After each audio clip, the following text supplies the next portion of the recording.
ઓમ શાંતિ. આજે તારીખ 4 ફેબ્રુઆરી 2022. બાબાના મધુર મીઠા મહાવાક્યો આપણે સાંભળીએ ગુજરાતીમાં. બાબા કહે, મીઠા બાળકો, પોતાના દિલરૂપી દર્પણમાં જુઓ કે અંદર કોઈ ભૂત તો નથી. કયું ભૂત? વિકારો રૂપી ભૂત. તો પહેલાં પોતાના દિલમાં ચેક કરો કે કોઈ વિકારો રૂપી ભૂત તો નથી, અને ભૂત અગર હોય તો એને કાઢવાનો પ્રયત્ન કરો. પ્રશ્ન: બાપ અને બાળકોની વચ્ચે સંગમ પર દુનિયાની એવી કઈ નવી રસમ ચાલતી હોય છે? એ કઈ છે? દુનિયાની સૌથી નવી રસમ ચાલે છે, બિલકુલ નવી અને ન્યારી. તો એ કઈ રસમ છે જે બાપ અને બાળકો વચ્ચે ચાલે છે? તો ઉત્તર: દુનિયામાં બાળકો બાપને નમસ્તે કરતા હોય છે, પરંતુ અહીંયા બાપ બાળકોને નમસ્તે કરે છે. બાપ ખુદ કહે છે, મીઠા બાળકો, હું તમારી સેવામાં આવીને ઉપસ્થિત થયો છું. બાબા શું કહે છે? બાબા નમસ્તે બી કરે છે ને બાબા કહે છે, મીઠા બાળકો, હું તમારી સેવામાં આવ્યો છું, તો તમે બાળકો મારાથી પણ મોટા ઠેરે. બાબા કરતાં પણ બાળકો મોટા થયા. બીજું, હું નિરઅહંકારી નિરાકારી બાપ છું, તો જરૂર હું પહેલાં નમસ્તે કરું છું. આ પણ સંગમની ન્યારી રસમ છે. ન્યારીમાંના અનોખી રસમ કઈ છે સંગમની? કે બાળકો બાપને નહીં, પણ બાપ બાળકોને નમસ્તે કરે છે. બાપ બાળકોની સેવા માટે આવે છે. એટલા માટે આ રસમ ન્યારી અને પ્યારી છે. ઓમ શાંતિ. આવવાના પહેલાં બાપ બાળકોને નમસ્તે કરે યા બાળક બાપને નમસ્તે કરે? તો બાળકો બાપને કરે નહીં. આમ તો કોઈ આવે તો નમસ્તે કોણ કરે? બાપ બાળકોને કે બાળકો બાપને? તો આમ તો રીતિ કેવી હોય? બાળકો બાપને કરે, પણ નહીં. પહેલાં બાપ નમસ્તે કરવું પડે છે. સંગમ યુગની રસમ રિવાજ જ સૌથી ન્યારી છે. બાપ ખુદ કહે છે, હું બધાનો બાપ છું, પિતા છું, અને તમારી સેવામાં આવીને ઉપસ્થિત થયો છું. તો જરૂર બાળકો મોટા હશે. કારણ કે મોટા હોય તો મોટાઓને નમસ્તે કરવાનું હોય ને, તો બાળકોનું સ્થાન બાપ કરતાં ઊંચું થઈ ગયું. તો દુનિયામાં તો બાળકો બાપને નમસ્તે કરતા હોય છે. અહીંયા તો બાપ બાળકોને નમસ્તે કરે છે. કહેવાય પણ છે, બાબા નિરાકારી નિરઅહંકારી. તો એ પણ બતાવવું પડે ને. બાબાને આપણે શું કહીએ છીએ? બાબા નિરાકારી છે, નિરઅહંકારી છે. તો નિરાકારીપણું, નિરઅહંકારીપણું કઈ રીતે દેખાય છે? તો આ કર્મ દ્વારા દેખાય છે. દુનિયામાં તો સંન્યાસીઓના ચરણમાં ઝૂકતા હોય છે, ચરણોને ચૂમતા હોય છે, ચુંબન કરતા હોય છે. સમજતા કંઈ જ નથી. બાપ તો આવે જ છે કલ્પ પછી બાળકોને મળવા માટે. તો બાબા કહે, તમે ખૂબ જ શીખીલધા બાળકો છો. એટલા માટે કહે છે, મીઠા બાળકો, તમે થાકી ગયા છો. બાબા શું કહે છે બાળકોને? મીઠા બાળકો, તમે થાકી ગયા છો. જેવી રીતે દ્રૌપદીના પગ દબાવે તો સેવા થઈ. વંદે માતરમ કોને ઉચ્ચાર્યું છે? તો બાપે. બાળકો સમજે છે કે બાપ આવ્યા છે સમગ્ર સૃષ્ટિની બેહદની સેવા માટે. તો સૃષ્ટિ પર કેટલો કચરો છે, કારણ કે આ છે નર્ક. તો બાપને આવવું પડે છે નર્કને સ્વર્ગ બનાવવા. ખૂબ જ દિલથી આવે છે. જાણે છે મારે બાળકોની સેવામાં આવવાનું છે. કલ્પ સેવા ઉપર ઉપસ્થિત થયો છું. હર 5000 વર્ષના ચક્રમાં બાબા આવે છે, બાળકોની સેવા કરે છે. અહીંયા બેઠા બધાની સેવા થઈ જતી હોય છે. એવું નહીં કે બધાની પાસે જવું પડે. સમગ્ર સૃષ્ટિના કલ્યાણકારી દાતા તો એક જ છે. એમની સરખામણીમાં મનુષ્ય કોઈ સેવા કરી ન શકે. જે સેવાનું કાર્ય પરમાત્મા કરે તો પરમાત્માની સરખામણીમાં બીજું કોઈ મનુષ્ય નથી કે એવી સેવા કરી શકે. એને બેહદની સેવા કહેવામાં આવે છે. ગીત છે, જાગ સજનિયા જાગ, અબ નવયુગ આયા કિયા. મને સજનીઓ હવે જાગો, આપણા પરમાત્મા રૂપી સાજન આવ્યા છે આત્મા રૂપી સજનીઓને જગાડવા માટે. તો કેટલું સારું ગીત છે. નવયુગ પર પણ સમજાવવું જોઈએ. યુગ પણ ભારતવાસીઓ માટે જ છે. ભારતવાસીઓથી ફરીથી એ સાંભળે છે કે સતયુગ ત્રેતા થઈને ગયો. કારણ કે ભારતવાસીઓ સાંભળે છે, કારણ કે એ આવે છે દ્વાપરમાં. તો બીજાને સંભળાવે છે કે ભારત પ્રાચીન ખંડ હતો, એમાં દેવી દેવતાઓ રાજ્ય કરતા હતા. આદિ સનાતન દેવી દેવતા ધર્મ હતો, જે અત્યારે નથી. ગીતા છે દેવી દેવતા ધર્મનું માઈ બાપ. ગીતા ધર્મશાસ્ત્ર શું છે? દેવી દેવતા ધર્મનું માઈ બાપ. બાકી બધા તો પછીથી આવે. તો આ થયું પ્રાચીન બધા ધર્મો માટે. તો વાસ્તવમાં એક ગીતા જ મુખ્ય છે, જે બધાએ માનવી જોઈએ. જે ગીતા ધર્મશાસ્ત્ર છે એ જ મુખ્ય છે. તો ગીતા બધાને માનવી જોઈએ, પરંતુ માનિક છે ક્યાં? ગીતાની અંદર જે જ્ઞાન લખેલું છે એ માનવું જોઈએ, પણ કોઈ માનતું નથી, કારણ કે એ પોતાના ધર્મશાસ્ત્રને જ નહીં માનતા. આ દુનિયામાં લોકો શું કરે છે? પોતાના ધર્મશાસ્ત્રને જ નથી માનતા. તો આ તો જાણતા જ નથી કે ભગવાનને ગીતા ક્યારે ઉચ્ચારી. ગીતા છે બાપની ઉચ્ચારેલા મહાવાક્યો. એમાં બાપના બદલે બાળકનું નામ નાખી મુશ્કેલ કરી દીધું છે.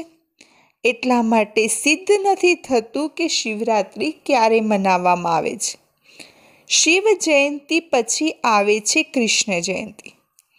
ક્યારે પણ શ્રી કૃષ્ણ યજ્ઞ નથી કહેવામાં આવતું. કયો યજ્ઞ કહેવામાં આવે છે? રુદ્ર જ્ઞાન યજ્ઞ. કૃષ્ણ જ્ઞાન યજ્ઞ નથી કહ્યું, તો રુદ્ર જ્ઞાન યજ્ઞ જ કહેવામાં આવે છે. એનાથી જ વિનાશ જ્વાલા પ્રજ્વલિત થઈ. એ તો બરાબર આપણે જોઈ રહ્યા છીએ. આદિ સનાતન દેવી દેવતા ધર્મની સ્થાપના થઈ રહી છે. પછી આ બધા જ અનેક ધર્મ રહેશે નહીં. કૃષ્ણ પણ ત્યારે આવ્યા જ્યારે બધા જ ધર્મ ન હતા. કૃષ્ણ ક્યારે આવે છે આ સૃષ્ટિમાં? જ્યારે સૃષ્ટિ પર એક જ ધર્મ હોય છે ત્યારે આવે છે. બાકી તો બધી આત્માઓ મુક્તિધામમાં રહેતી હોય છે. ભગવાનને તો બધાને મળવાનું હોય છે. બધા બાપની સલામ તો જરૂર કરશે. બાપ પણ પાછા આવી બાળકોને સલામ કરે છે. બાળકો પછી બાપને કરતા હોય છે. તો આ સમયે બાપ સાકારમાં આવ્યા છે. અહીંયા તો બધી આત્માઓ બાપને મળી ન શકે, કારણ કે કોર્ટોમાં કોઈ જ આવશે તો બધા ભગત ક્યાં અને ક્યારે મળશે? જ્યારથી ભગવાનથી વિખૂટા પડ્યા છે ત્યાં જ જઈને મળશે. બધા ભગત ક્યારે મળશે અને ક્યારે અને ક્યાં? તો ભગવાનને ભગત ક્યારે ને ક્યાં મળશે? જ્યારથી છૂટા પડ્યા હતા ત્યારથી મળશે. તો ભગવાનનું નિવાસ સ્થાન છે પરમધામ. બાપ કહે છે બધા બાળકોને દુઃખથી લિબરેટ કરી પરમધામ લઈ જાઉં છું, અને આ કામ એમનું જ છે. બાપને આવવાનું જ છે પતિત સૃષ્ટિને પાવન બનાવવા, કારણ કે એમને શું કહીએ છીએ? Heavenly godfather. તો જરૂર સ્વર્ગની રચના કરશે. નર્કની સ્થાપના રાવણ અને સ્વર્ગની સ્થાપના બાપ કરે છે, કારણ કે એમનું સાચું નામ છે શિવ. બિંદુ. આત્મા પણ બિંદુ છે. ભ્રુકુટીની મધ્યમાં એટલી જ રહી શકે. તો જેવી આત્મા છે એવા પરમાત્મા છે. પરંતુ આશ્ચર્ય એ છે, શું આશ્ચર્ય છે, કે જે આટલી નાની આત્મામાં 84 જન્મોનો પાઠ ભરેલો છે, જે ક્યારેય ઘસાતો જ નથી, સદાયને માટે ચાલતો રહે છે. તો કેટલી ગુહ્ય વાતો છે. હવે મનુષ્ય શાંતિ માંગે છે, કારણ કે બધા શાંતિમાં જ જવાના છે. કહે છે સુખ કાગ વિષ્ટાની સમાન છે. સુખ કેવું છે? કાગ વિષ્ટાની સમાન. હવે ગીતામાં તો રાજયોગ દ્વારા રાજાઓના રાજા બનવાનું છે. તો જે સુખને કાગ વિષ્ટા સમાન સમજે છે એમને તો રાજાએ કઈ રીતે મળે? કારણ કે આ તો પ્રવૃત્તિ માર્ગની વાતો છે. ગૃહસ્થ વ્યવહારમાં રહેતા તમારે કમલ ફૂલ સમાન પવિત્ર રહેવાનું છે. Charity begins at home. માના શુભ કાર્યની શરૂઆત ક્યારથી કરવાની છે? પોતાના ઘરેથી. તો શિવ બાબા પણ કહે છે, હું પહેલાં આ સાકાર બ્રહ્માને સમજાવું છું. શિવ બાબાનું આ ચૈતન્ય ઘર છે. પહેલાં આ બ્રહ્મા શીખે છે, પછી એમના દ્વારા એડાપ્ટેડ બાળકો નંબરવાર શીખી રહ્યા છે. આ ખૂબ જ ગુહ્ય વાતો છે. સદગતિ દાતા, પતિત પાવન ખુદ આવી આ બધા જ રાજ સમજાવે છે. એવું નહીં કે ત્યાંથી કોઈ પ્રેરણા કરશે, પરમધામમાં બેઠા બેઠા ભગવાન પ્રેરણા કરે ને બાળકો સમજી જાય. નહીં, એ તો અહીંયા આવે છે. યાદગાર પણ છે શિવના અનેક મંદિર. ખુદ કહે છે કે હું સાધારણ બ્રહ્મા તનમાં આવું છું, અને આ ખુદ પોતાના જન્મોને નથી જાણતા. કોણ નથી જાણતો? બ્રહ્મા બાબા. એમની એકની વાત નથી. મને એ એક જ પોતાના જન્મોને જાણતા નહોતા એવું નહીં. આપણે બધા જ નથી જાણતા. બધા બ્રહ્મા મુખ વંશાવલી બેઠા છો. તો બ્રહ્મા મુખના દ્વારા તમારા બ્રાહ્મણોની રચના થઈ છે. તો તમે જે બ્રાહ્મણોને બાબા આવે છે, અને બાબા આવે તમને બ્રાહ્મણોને સમજાવે છે. યજ્ઞ હંમેશા બ્રાહ્મણો દ્વારા જ ચાલતો હોય છે, અને એ ગીતા સંભળાવવાવાળાની પાસે બ્રાહ્મણ તો છે નહીં. એટલા માટે તે યજ્ઞ ના કહેવાય. કારણ કે યજ્ઞ કોનાથી ચાલે? બ્રાહ્મણો દ્વારા યજ્ઞ થતો. અને જે ગીતા સંભળાવવાવાળા છે કથાકારો, તો કથાકારો પાસે તો કોઈ બ્રાહ્મણો છે નહીં, તો એ યજ્ઞ ના કહેવાય. આ તો બેહદના બાપનો રચાયેલો ખૂબ જ મોટો યજ્ઞ છે. ક્યારથી? કબ સે ડેગિયા ચડતે આए, માના બડે બડે પતીલે. તો ભંડારો અત્યાર સુધી ચાલતો જ રહે છે. તો સમાપ્ત ક્યારે થશે? જ્યારે સમગ્ર રાજધાની સ્થાપન થઈ જશે, તો આ યજ્ઞ પણ સમાપ્ત થઈ જશે. તો બાપ કહે છે, તમને વાપિસ પરમધામ લઈ જવા આવ્યો છું અને લઈ જઈશ. પછી નંબરવાર પાઠ ભજવવા માટે મોકલી આપીશ. બાબા શું કહે છે? તમને વાપસ પરમધામ લઈ જઈશ, અને પરમધામથી પછી સૃષ્ટિ પર નંબરવાર પાઠ ભજવવા મોકલી આપીશ. એવું બીજું કોઈ કહી ન શકે કે હું તમારો ગાઈડ છું, પંડો છું, તમને સાથે લઈ જઈશ, પતિત મનુષ્યોને પાવન બનાવીને લઈ જઈશ. પછી પોતપોતાના ધર્મ સ્થાપન કરવાના સમયે પાઠ ભજવવા આત્માઓએ આવવાનું શરૂ કરે છે. અનેક ધર્મ અત્યારે છે, બાકી એક ધર્મ નથી. તો ગીતા છે બધા જ શાસ્ત્રોમાં શિરોમણી, કારણ કે એનાથી જ બધાની સદગતિ થવાની હોય છે. તો ભારતવાસીઓમાં પણ જ્ઞાન એ લે છે જે આત્માઓ પહેલાં પરમાત્માથી અલગ થઈ હતી. તો પહેલાં એ આવવાનું શરૂ કરશે. નંબરવાર પછી બધાએ આવવાનું છે. સતો રજો તમો માં તો બધાએ પાસ કરવાનું જ છે. હવે કલ્પની આયુ પૂરી થઈ. બધી આત્માઓ હાજર છે. બાપ પણ આવી ગયા છે. હરેકને પોતાનો પાર્ટ ભજવવાનો છે. નાટકમાં બધા એક્ટર સ્ટેજ પર એકસાથે તો નહીં આવે, પોતાના સમય પર આવે છે. તો બાપે સમજાવ્યું છે કે નંબરવાર કઈ રીતે આવશે. વર્ણોનો પણ રાજ સમજાવ્યો છે. ચોટી તો બ્રાહ્મણોની છે, પરંતુ બ્રાહ્મણોને રચવાવાળા કોણ છે? શુદ્ર તો નહીં રચી શકે. ચોટીની ઉપર પછી છે બ્રાહ્મણોના બાપ બ્રહ્મા, અને બ્રહ્માના બાપ પછી છે શિવ બાબા. તો આપણે બધા કોણ થયા? શિવવંશી બ્રહ્મા મુખ વંશાવલી. તો બાબા કહે તમે બ્રાહ્મણમાંથી પછી દેવતા બનશો. વર્ણોનો હિસાબ સમજવાનો છે. બાળકોને સલાહ પણ આપવામાં આવે છે. બધા એક જેવા તો હોશિયાર નથી. કોઈ નવાની આગળ વિદ્વાન પંડિત આવીને ચર્ચા કરશે તો એ સમજાવી નહીં શકે. કોઈ નવી વ્યક્તિ હોય અને કોઈ શાસ્ત્રો વાંચેલી કે એવી કોઈ વિદ્વાન પંડિત આવી જાય તો એમને એની સાથે ચર્ચા ડિબેટ ન કરી શકે. તો કહેવું જોઈએ કે હું તો નવી છું, આપ આ સમય પર આવજો, પછી અમારાથી જે મોટી બહેન છે એ તમને સમજાવશે. કારણ કે મારાથી એ જ્ઞાનમાં આગળ છે, અનુભવી છે. તો ક્લાસમાં નંબરવાર તો હોય છે, એમાં દેહ અભિમાન ન આવવું જોઈએ, નહીં તો આબરૂ ચલી જતી હોય છે.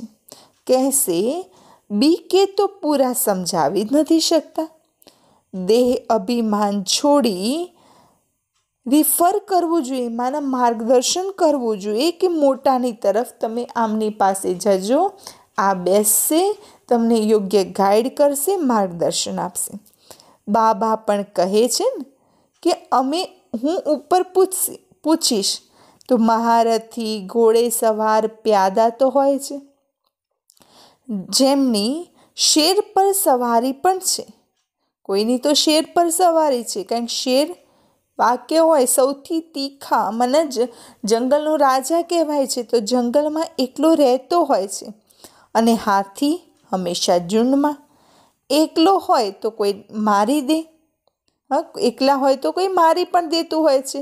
તો શક્તિઓની પણ શેર પર સવારી બતાવવામાં આવે છે. મા જગદંબા જો કોની સવારી છે? શેર પર. મા દુર્ગા સિંહ ઉપર છે. તો બાળકોને સમજાવ્યું છે કે ગીતાના ભગવાન કૃષ્ણ કહેવું એ ગલત છે. કૃષ્ણને શાસ્ત્રોના બધા જ ધર્મવાળા તો નહીં માને. કૃષ્ણના શાસ્ત્ર છે એ શાસ્ત્રને તો બધા ધર્મવાળા તો નહીં માને. પ્રાચીન દેવી દેવતા ધર્મ કોને સ્થાપન કર્યો એ સિદ્ધ કરી બતાવવાનું છે. એમને ગોડેસ પણ કહેવાય છે. ઈશ્વર તો અલગ છે. લક્ષ્મી નારાયણને ભગવાન ભગવતી કહીશું. એ પાલનાના માટે નિમિત્ત છે. અગર લક્ષ્મી નારાયણને ભગવાન ભગવતી કહીએ તો વિષ્ણુ શંકરને પહેલાં ભગવાન કહેવું પડે. તો બાબા કહે તમે જાણો છો કે ભગવાન વગર ગીતા કોઈ બોલી ન શકે. ભગવાનના મુખથી ગીતા ગવાય છે.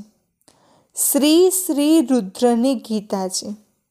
એને કોઈ પોતાનું મુખ બનાવી ન શકે. ગીતા સિવાય શિવ બાબાના બીજા કોઈના મુખ દ્વારા આવી પણ ન શકે. ગીતા માતા છે, એના રચયિતા શિવ બાબા છે. એ બેઠી શિવ બાબા શું કરે છે? શિવ બાબા બેસી ઓરલી સમજાવે છે. કોઈ પુસ્તક લઈ નથી બેસતા, ઓરલી સમજાવે છે. કારણ કે શિવ બાબા જ્ઞાનના સાગર છે, તો રચયિતા જ રચનાને જ્ઞાન આપશે.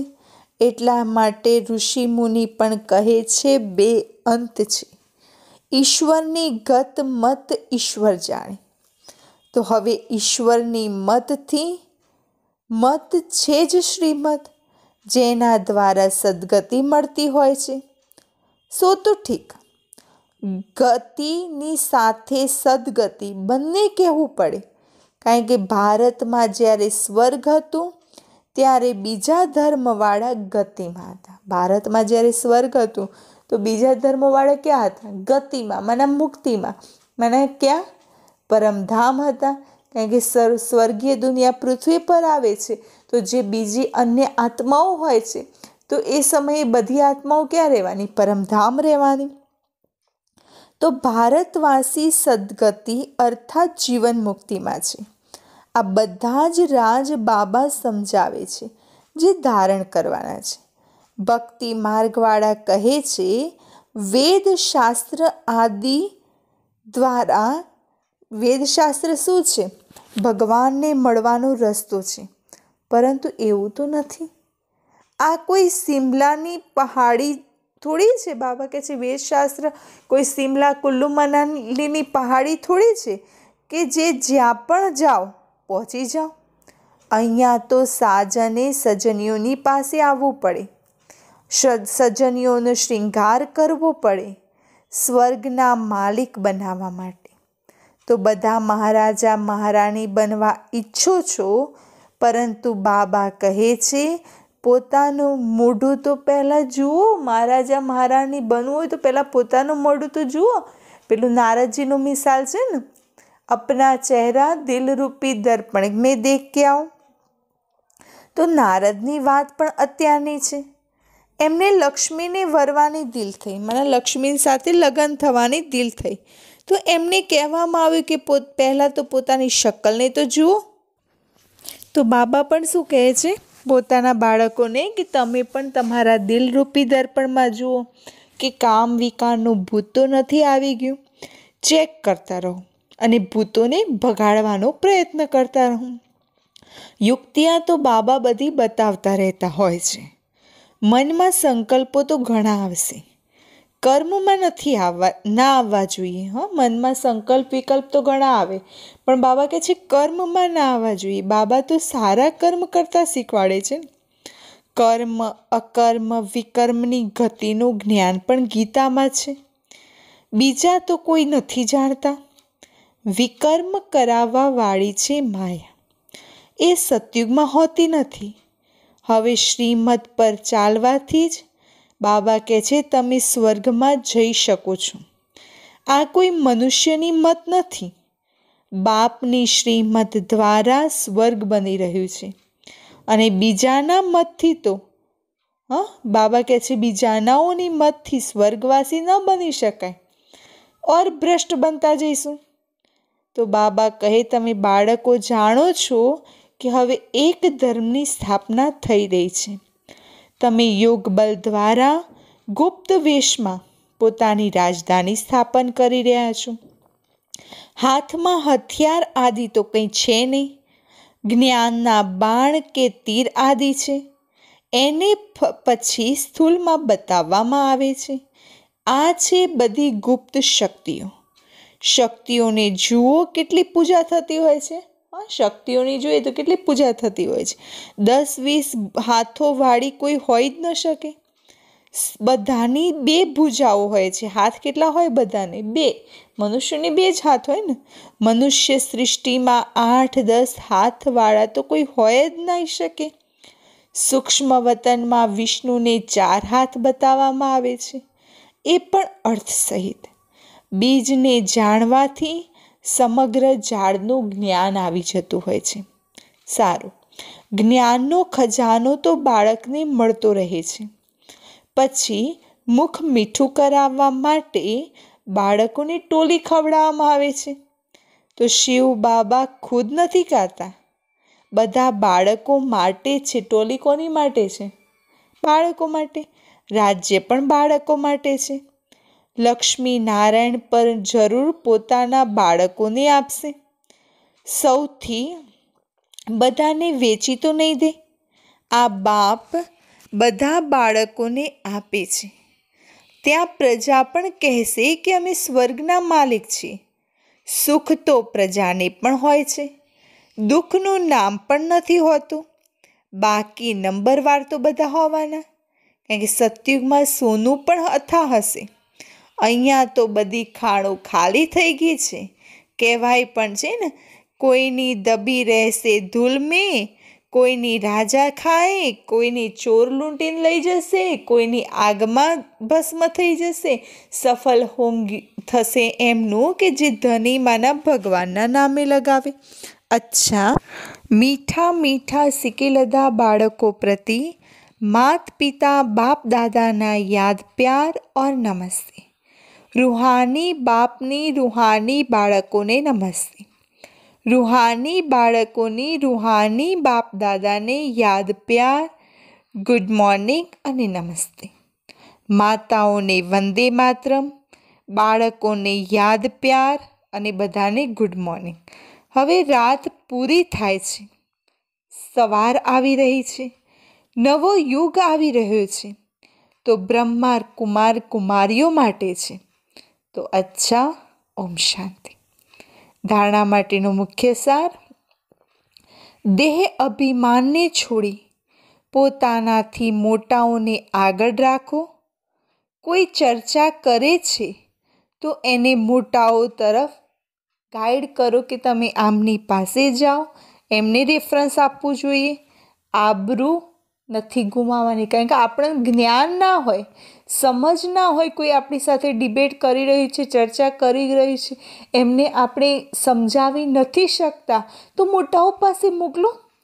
અને એમ વિચાર નહીં કરવાનું કે હું નથી સમજાવી શકતી, મોટા પાસે કેવી રીતે મોકલું, અને એમ વિચારીને અગર ગલત જ્ઞાન આપ્યું, યોગ્ય સમજ ના આપી શક્યા તો સંસ્થાની આબરૂ જતી હોય છે। બીજી point, charity begins at home. પહેલે પરિવારનું કલ્યાણ કરવાનું છે। ગૃહસ્થ વ્યવહારમાં રહેતા કમલ ફૂલ સમાન પવિત્ર બનવાનું છે। વરદાન: દેહ અહંકાર કે અભિમાનના સૂક્ષ્મ અંશનો પણ ત્યાગ કરવાવાળા આકારી સો નિરાકારી બનો। ગણાઓ ના મોટા रूपથી देह આવી, कईयों का मोटे रूप से देह के आकार में लगाव वह अभिमान नहीं है, लेकिन देह के संबंध से अपने संस्कार विशेष हैं, बुद्धि विशेष है, गुण विशेष है, कलाएं विशेष है, कोई शक्ति विशेष, उसका अभिमान अर्थात अहंकार है। મને આ મોટા રૂપના શરીર સાથે કોઈ લગાવ કે અભિમાન નથી, પણ પોતાના સ્વભાવ સંસ્કાર કે સ્વભાવ સંસ્કારમાંના બુદ્ધિ સારી હોય, ગુણો સારા હોય, શક્તિ સારી હોય તો એનું અભિમાન, એનો અહંકાર, એનો નશો તો એ રહેતો હોય છે। તો બાબા કહે છે એ પણ સૂક્ષ્મ અભિમાન છે। તો આ અભિમાન ક્યારેય પણ આકારી ફરિશ્તા કે નિરાકારી બનવા દેતું નથી, એટલા માટે એના અંશ માત્રનો પણ ત્યાગ કરો તો સહજ જ આકારી સો નિરાકારી બની શકાશે। સ્લોગન: समय पर सहयोगी बनो तो पदम गुणा रिटर्न मिल जाएगा। મને બાબાના સેવાના કાર્યમાં સમય પર બાબાને સહયોગી બનીશું તો